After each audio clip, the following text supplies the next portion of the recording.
हाम्रो मासु एकदम मजाले घटिसकेको छ है। अब चाहिँ मसला लाउने बेला भइसकेको छ। अब चाहिँ यो चिकनमाथि म यो लगाइदिनेछु अदुवा प्लस लसुन अनि अदुवा अब यसलाई फ्राई भइसकेपछि फेरि म खोर्सानी लगाइदिनेछु। अलिकति रातो अदुवा र लसुन भएपछि खोर्सानी लगाइदिन्छु। अब चाहिँ मैले यसमा हरियो खोर्सानीलाई पनि एड गरिसकेको छु।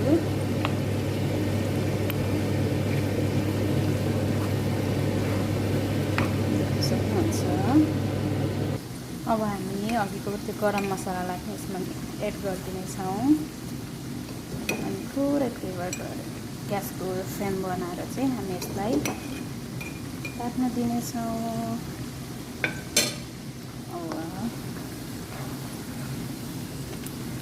यसरी मसला माथिबाट एड भइसकेको छ।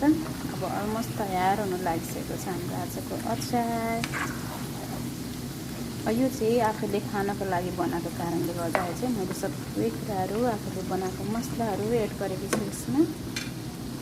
अब चाहिँ यसरी पुरै रेडी भइसकेको छ।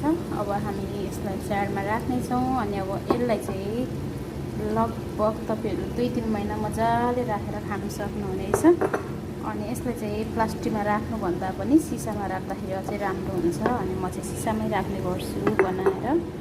यस्तो झाट छ अनि यस्तो सिसामा ढक्क राखेर राख्नेछु। यसमा अलिकति सेलाएपछि मजाले खाउँ लाग्ने बनेको छैन त साथीहरू।